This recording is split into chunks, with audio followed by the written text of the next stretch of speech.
Urte batean egon nintzen asteburuan bakarrik, gero beste urteetan egon naiz osoak, eta hola, baina, bueno, eta asko gusta ez zitzaidan korrika, claro, oparitxo bat izan zen. Ba, ezakit nola esplikatu, ezin dela, bizi behar da. Jendia ikustea, nola jasotzen gaituzte, gauian edozein ordutan, jende gutxikin ere korrikalariak egiten dutena kilometro pila bat, ez dagonean hainbeste jendiak eta hola, hori hunkigarria da, eta, bueno, orokorrean oso politia da.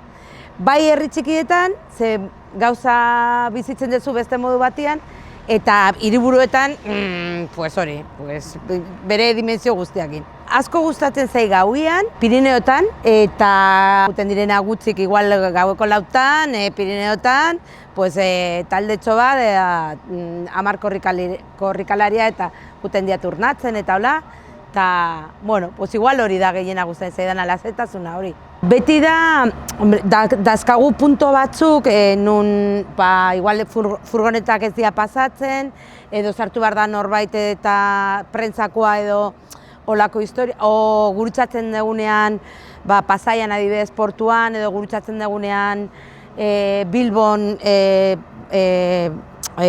portuak ere, hor normalian tensio pizka bat dago, herri handietan ere, herri handiak eta hiriburuetan jende asko doa, eta orduan egon behar geha oso pendiente jendeak ez min hartzeko eta holako oidia normalian. Baina oso politia da era berean, oso politia da, ze treneruan normalean gurutzatzen da lekukoa, eta oso niri asko gustatzen zait. Askotan tokatu zait gainera egitea hori, ze arranloaria izan naiz, eta orduan bajun izan naiz, eta oso politia da. Batez ere jakin behar da, igo eta jetxi korrika ez da gelditzen, furgona ez da gelditzen, orduan igo eta jetxi martxan, eta aldaketa gidariak egiten degula edo kanpotikan edo barrutikan, eta hori ez da gelditzen furgona, orduan jun behar dugu atento pizka bat, baina eta igo